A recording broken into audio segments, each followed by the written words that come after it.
Assalamualaikum warahmatullahi wabarakatuh. Sadurunge kenalno, aku Muhammad Slamet Pribadi, jelukane Adi. Aku mahasiswa PGSD Fakultas Ilmu Pendidikan Universitas Trunojoyo Madura. Ing video iki aku arep ngekei woro-woro ning wong-wong kabeh songo cara sing gampang kanggo nyegah virus corona utawa COVID-19. Sing kesiji yaiku sering-sering ngumbah tangan utawa ijuk. Merga 98% penyebaran virus utawa penyakit iku asale saka tangan.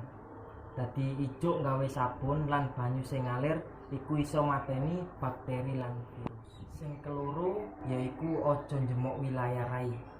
Virus corona iku iso nyerang awak lewat rai. Contohnya iso lewat moto, lewat irung, lan lewat cangkem.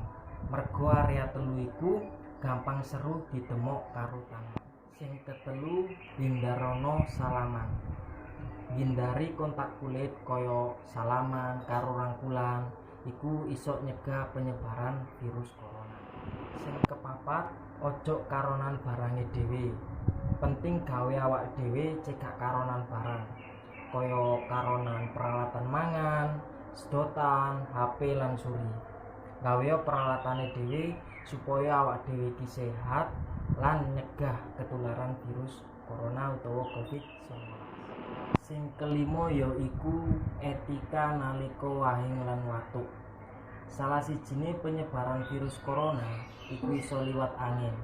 Mangkane nalika wahing lan watuk iku tutupen cangkem lan irung supaya wong sing nang ubengane awak dhewe cekak kecipratan banyu iku. Sing keenem yaiku resik ana perabotan omah. Ora mung njaga keresikane awak, keresikane lingkungane awak dhewe iku ya penting. Mangkane gawe disinfektan kanggo ngresiki perabotan omah. Sing kepitu yaiku njaga jarak sosial. Njaga jarak fisik ora mung diterapno ning papan umum, ning omahe awak dhewe ya iso kene terapno. Sing kewolu yaiku aja ngumpul-ngumpul nganti jumlah sing akeh. Sing kesongo utawa sing terakhir, umbahan dhisik panganan sing ape mbok pangan.